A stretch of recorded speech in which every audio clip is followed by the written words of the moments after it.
Hello friend welcome back to channel आपन को स्वागत करुच्ची आ गोटे नुआ वीडियो रे आपन जदि मो चैनल को प्रथम थर पई देखुचंती तेबे वीडियो तले सब्सक्राइब और लाइक बटन टिको दबे पई भूलंतु नहीं।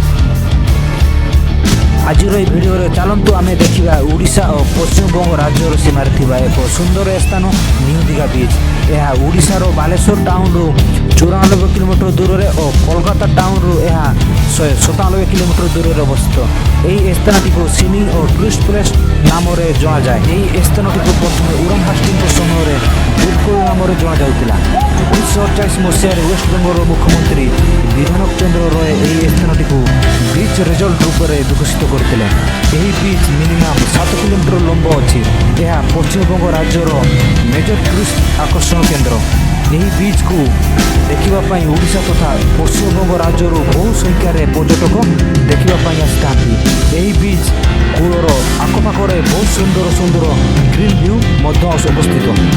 एठारे उच्च उच्चर लहरी बा समुद्र पानी ढेउ देखा मिलता है। जेबे एठाकार पानी शांत रुहे सन्ध्या और सकाल समय सूर्यर रोशनी बहुत सुंदर और आकर्षण देखा जाए। 1800 शताब्दी में उड़न हास्टिंग तांकर वाइफ को एक चिठी लिखिले जहाँ यही सुंदर स्थान वर्णना करते। यही बीच को ब्रॉन्स्टन ऑफ ईस्ट नाम जना जाए। ब्रॉन्स्टन इंग्लैंड यही भाया बीच टाउन देखा मिलता है जहाँ कि बहुत फेमस माना जाए। 1923 मसीह फ्रांस मेन नामक एक टूरिस्ट आसते। यही सुंदर जगह से बहुत तारीफ करते और यही जगह को एत सुंदर लगता से एठारे ही रही पसंद करते। एठाकार सुंदरता को जानी यही जगह को बेस्ट रिजल्ट भाई डेभलप करने आदेश देते और आजिका समय यही जगह को वेस्ट बेंगल लोक मान गोवा माना जाए। एठारे समुद्र पानी आपण आनंद नहीं पारे। यही स्थान आखपाखे बहुत सुंदर स्थान आपण जाइकी बुलबार मजा नहीं पारे।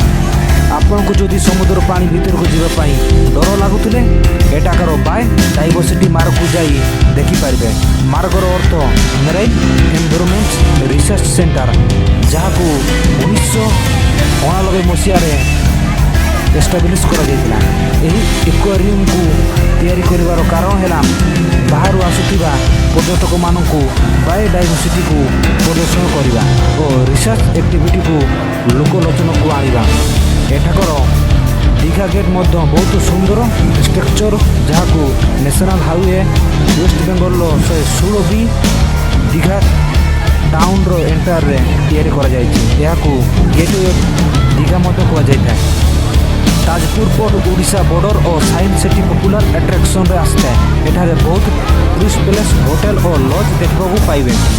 आप जब ये भिडियोटा को नुआ कर देखते तेज सब्सक्राइब और लाइक करने को भूलु नहीं।